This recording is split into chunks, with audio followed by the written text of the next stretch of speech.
Assalamualaikum warahmatullahi wabarakatuh. Selamat gini hari, kembali lagi bersama saya di channel Indo Hobi Catur. Kali ini saya akan mereview satu permainan yang sangat keren dari ajang Tata Steel Chess Challenger yang terjadi semalam yang dimainkan oleh Elin Roberts melawan Erwin Lamy. Elin Roberts yang berusia 16 tahun dari Belanda dengan rating terendah di turnamen ini melawan rekan senegaranya yang lebih kuat, Grandmaster Erwin Lamy dengan rating 2627. Pada hari pertama kemarin, Elin kalah melawan Abhimanyu Mishra dan kali ini dia tidak menyia-nyiakan kesempatannya untuk mendapatkan nilai penuh. Mari kita lihat apa yang terjadi dalam permainan ini. Elin membuka dengan pion ke E4, lalu pion ke E5, kuda ke F3, kuda ke C6, gajah ke B5, Ruy Lopez dimainkan, lalu pion ke A6. Kemudian gajah ke A4, kuda ke F6, dan putih rokade. Gajah E7, benteng ke E1, pion ke B5, gajah ke B3, pion ke D6, dan pion C3. Kemudian hitam rokade, dan pion H3. Kuda ke B8, bersiap untuk membuka pion ke C5, pion D4, kuda B ke D7, dan kuda B ke D2. Pion C5, kuda ke F1, berniat untuk manuver kuda ke G3, F5, atau H5. Kemudian benteng ke E8, dengan maksud untuk mengancam pion di E4 dan menguasai lajur E. Kuda ke G3, gajah ke F8, lalu gajah ke C2, menambah penjagaan pada pion E4. Biasanya hitam memainkan pion memakan pion pada pembukaan ini, tapi hitam memainkan menteri ke C7. Kemudian gajah ke E3. Ini adalah langkah baru dalam pembukaan ini, jadi ini adalah permainan baru. Kemudian gajah ke B7. Mencoba untuk menguasai diagonal A8 hingga ke H1. Tapi Elin langsung menutup dengan pion ke D5. Kemudian pion C4, kuda ke H2, bersiap untuk manuver ulang kuda mungkin ke G4 atau ke F1. Kemudian pion ke A5, kuda ke F5, dengan niat untuk menyerang pion di G7 atau ke H6. Dan jika hitam mengusirnya dengan G6, jelas ini akan merusak pertahanan raja. Jadi Erwin melangkah dengan pion ke A4. Dibalas dengan A3, Elin menutup jalan hitam dan segera fokus untuk menyerang raja hitam.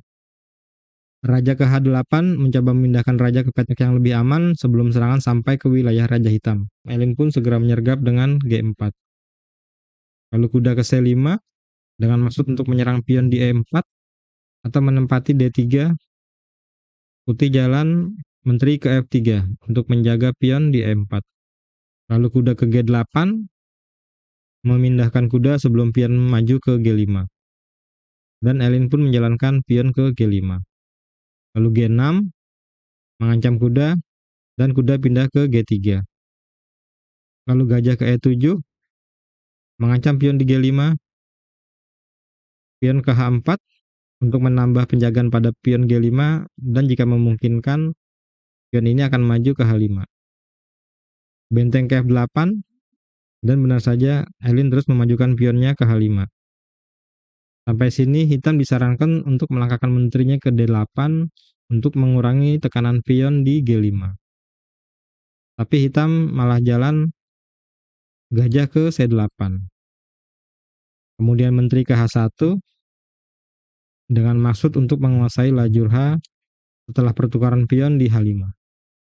Lalu menteri ke D7 untuk menutup lajur H dengan menempati petak H3. Sebaiknya hitam jalan pion ke H6 untuk mengurangi tekanan di G5. Kemudian pion F4, menteri ke H3, menteri ke F3, pion E makan pion F4. Pada posisi ini sebaiknya hitam melangkahkan dengan kuda ke D3. Setelah gajah makan kuda di D3, pion C makan gajah di D3, lalu pion F makan pion di E5, pion D makan pion di E5, kemudian pion H memakan pion di G6, pion H memakan pion di G6, dan hitam pun bisa menahan serangan putih. Kita kembali ke permainan. Setelah pion E memakan pion F4, Elin melanjutkan dengan gajah ke D4 skak, pion F6 menutup skak, dan menteri makan pion di F4. Lalu kuda ke D7, benteng ke E3, mengancam menteri agar menteri mengambil pion di H5, lalu kuda ke E5, kuda ke F5, mengancam menteri, menteri memakan pion di H5, kuda ke E7, lalu kuda makan kuda di E7, dan pion G memakan pion F6. Posisi hitam semakin terjepit tapi tidak menyadari bahaya yang akan datang. Pion G5 mengancam menteri, dan Elin melangkahkan langkah terbaiknya yaitu adalah gajah makan kuda di E5. Putih menawarkan menterinya dan hitam sepertinya tergiur, maka pion G memakan menteri di F4, kemudian skak dengan pion memakan kuda di E7, lalu raja ke G8.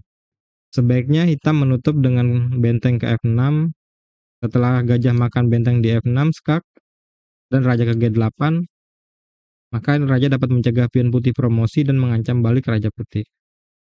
Oke, mari kita kembali lagi.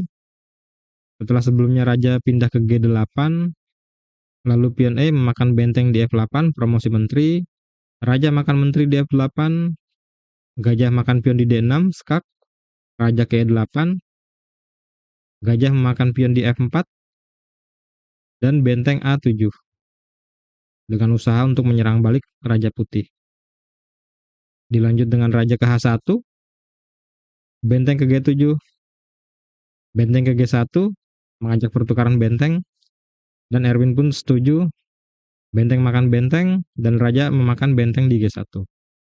Gajah ke G4, pion ke E5, dan gajah ke F5, mengajak pertukaran gajah, dan Elin dengan senang hati menukarkan gajahnya. Gajah makan gajah di F5, menteri makan gajah di F5, sekaligus mengancam gajah di F4, lalu gajah mundur ke petak G3, dan menteri ke B1 skak, kuda ke F1 menutup skak, dan di sini setelah langkah ke-46, Erwin menyerah setelah melihat dua pion gandeng di pusat yang tidak bisa dicegah untuk promosi.